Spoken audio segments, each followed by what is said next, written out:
Hello everyone, আসসালামু আলাইকুম। আশা করি ভিডিওটি সম্পূর্ণ দেখবেন, কারণ আজকের এই ভিডিওতে আপনাকে আমি এরকম একটি গুরুত্বপূর্ণ তথ্য দিতে চলেছি, যেই তথ্য আগে কোনোদিন কোনো ইউটিউবার আপনাদেরকে দেয়নি।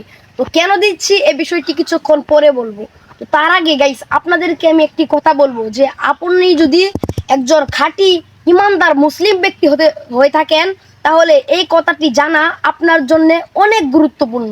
কারণ আপনি যদি আপনার জীবনে অনেক ভালো কাজ করেন, অর্থাৎ মানুষের হক না মারে খান বা সুদ ঘুষ থেকে বিরত থাকেন, এরকম আরো অনেকগুলো ভালো কাজ করেন, তবুও আপনি জান্নাতে যেতে পারবেন না যদি আজকে আমার এই কথাগুলো শুনে আমল না করেন। তো সেই কথাটি আমি কেন বলছি, সেই বিষয়টি আজকে আপনাদেরকে জানাবো।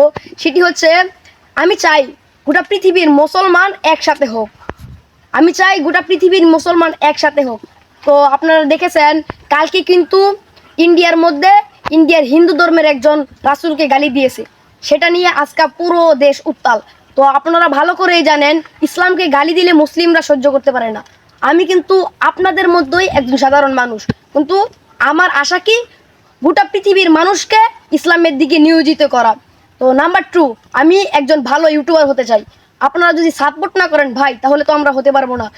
আমরা তো দিনের দাওয়াত আপনাদেরকে দেই, আপনারা যদি সেটা দেখে আমল না করেন তাহলে এটা আমাদের কিছু করার নাই। তো আমরা খুব কষ্ট করে আপনাদের কাছে ইসলামিক ভিডিও পৌঁছাই।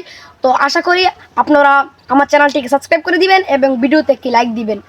তো সেই বিষয়টি কি, আল্লাহ রাসূল সাল্লাল্লাহু আলাইহি সাল্লাম বলেছেন, মিফতাহুল জান্নাতি সলাহ, নামাজ। নামাজ বেহেশতের চাবি।